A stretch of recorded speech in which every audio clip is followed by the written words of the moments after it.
अभिमन्यु ने वही शब्दों से प्रेरित किया, वही बात याद दिलाई। और जैसे ही अभिमन्यु ने इतनी पुरानी बात कही तो जयद्रथ को बड़ा क्रोध आ गया। क्यों? उसने अपने अपमान की बात को सुना, प्रेरित होकर के कि बातों बातों में रार बढ़ी, जयद्रथ वीर तब टूट पड़ा।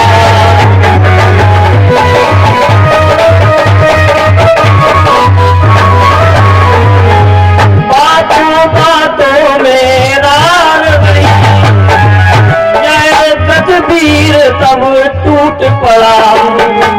हो गया युद्ध स्थल खूशे, हो गया युद्ध स्थल खूशे, लखपत हो गई बर्बाद हो।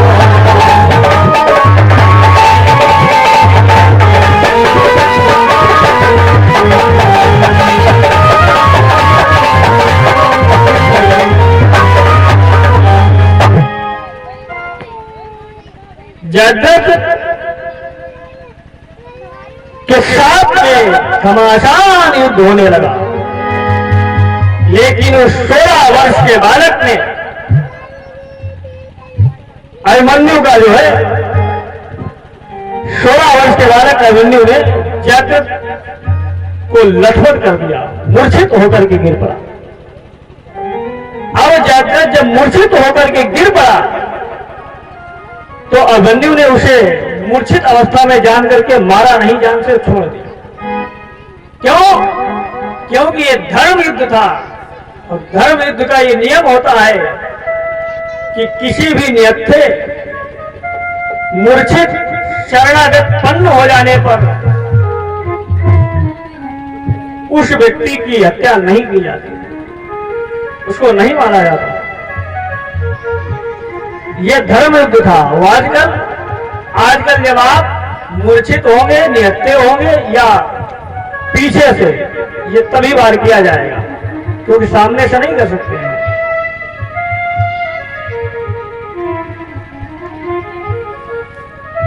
मूर्छित जान करके अभिमन्यु ने समझा कि शायद ये मर गया है, लेकिन वो मूर्छित हो गया था, इसलिए छोड़ दिया। मूर्छित अवस्था में छोड़ दिया। अभिमन्यु ने यही सबसे बड़ी गलती अपने जीवन में की। क्यों? अधमरा सर्प अधमरा शत्रु हरगिज ना छोड़ा जाता है।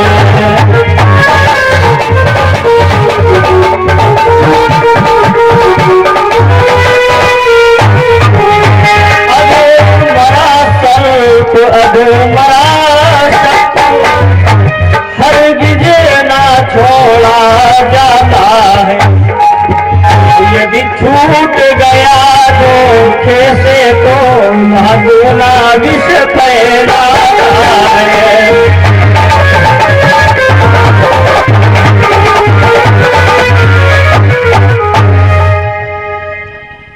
अगर धोखे से छूट गया तो फिर आपका वह शत्रु कैसे आपको परेशान करेगा, क्या आपके साथ में करेगा, ये कोई नहीं जान सकता है।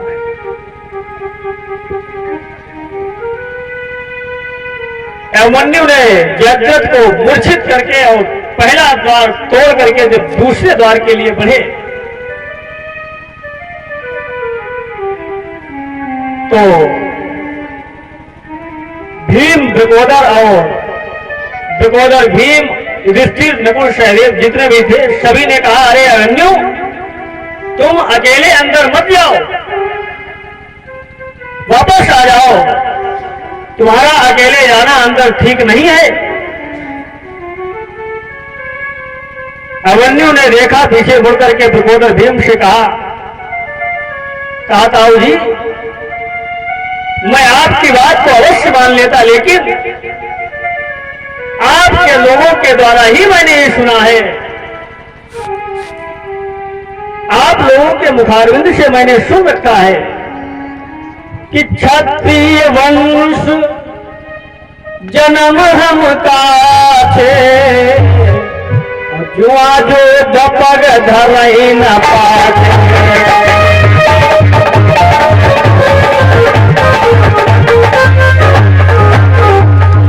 प्रियवंत जन्म हम काटे जुआ जो दपग धरई न पाते।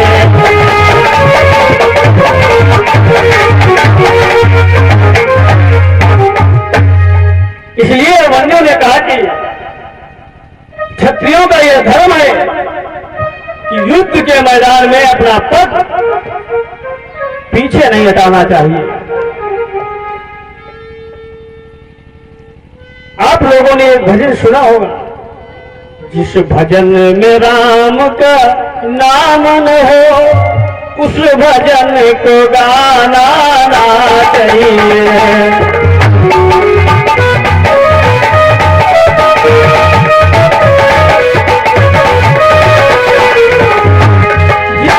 भजन में राम का नाम न हो उस भजन को गाना ना चाहिए।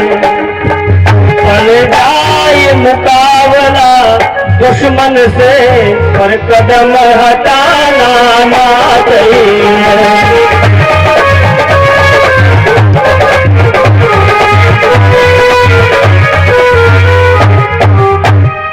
इसलिए अभिमन्यु ने कहा कि मैं अब पीछे मुड़ करके नहीं देखूंगा, चल पड़े दूसरे द्वार की तरफ। दूसरे द्वार पर मगध देश के राजा शल्य खड़े हुए थे। शल्य ने जब देखा तो शल्य ने अभिमन्यु से युद्ध ही नहीं, अपने अस्त्रों को रख दिया, उठा जाओ मैं तुमसे युद्ध नहीं करूं। अपनी पराजय स्वीकार कर ली, लेकिन अभिमन्यु को एक छोटा सा बालक जान करके छोड़ दिया। ये महाभारत के वीर योद्धाओं की कथा है। देखिए,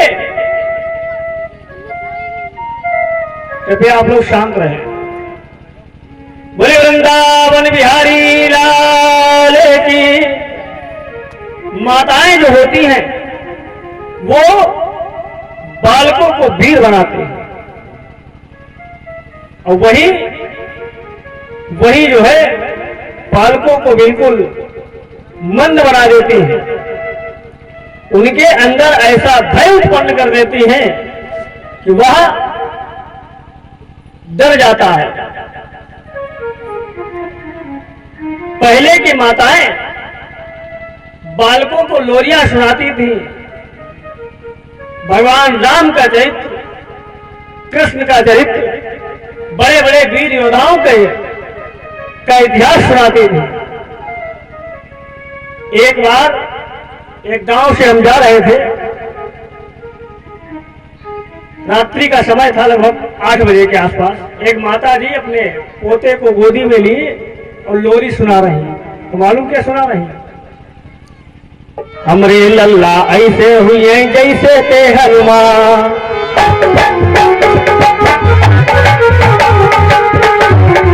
और हम खड़े हो गए, अपनी बाइक खड़ी की। हमने कहा हनुमान? अरे कहा किसी गांव आगे आगे लगा देना चाहती हो क्या? अरे कहा नहीं, कि हमरे लल्ला ऐसे हुई हैं जैसे थे हनुमान।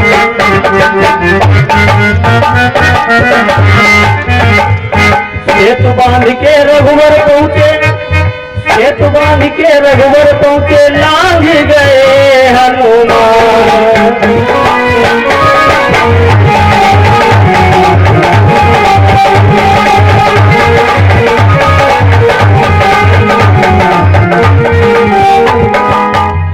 ये लोरियां सुनाई जाती थी। आजकल माता जी मालूम बच्चों से क्या कहते हैं? सो जाओ, हवा आई चाहिए। बताओ क्या हवा कोई होता है? आपने देखा? ये बताएंगे चुप रहो, बाबा आएगी पकड़ लेंगे। अब जब बच्चे से कहोगे कि बाबा आ जाएगा पकड़ ले जाएगा, तो जब बड़ा होकर के ऐसे लाल पीले वाले लोगों को देखेगा तो 3 किलोमीटर दूर खड़ा रहेगा, क्या आएगा इनके पास। इसलिए माताओं को चाहिए कि बालकों को सुभद्रा की अवन्यु जैसी भी बालक को उत्पन्न करना चाहिए। मानस में गोस्वामी जी ने लिखा कि पुत्रवती युवती जग सोई, रघुपति भगति जासु सुत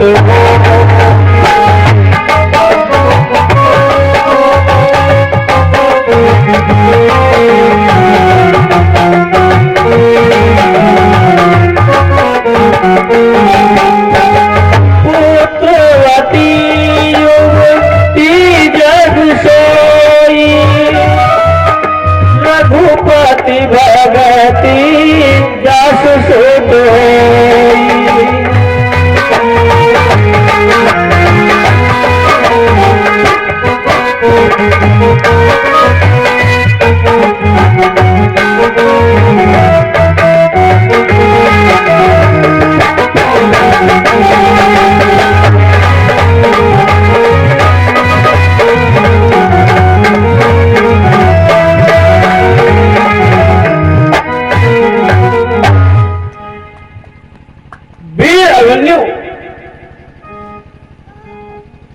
जैसे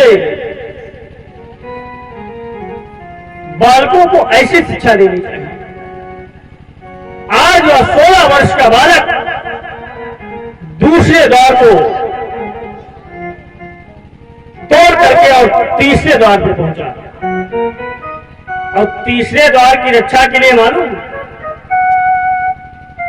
तीसरे द्वार की रक्षा के लिए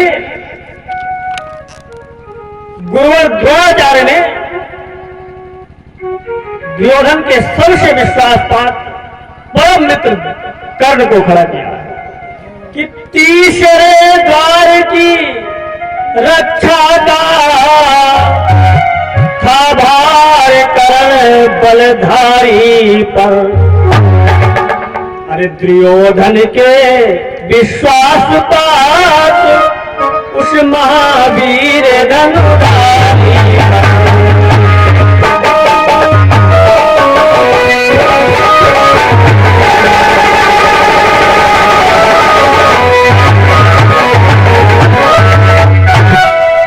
दुर्योधन का परम मित्र जो है कर्ण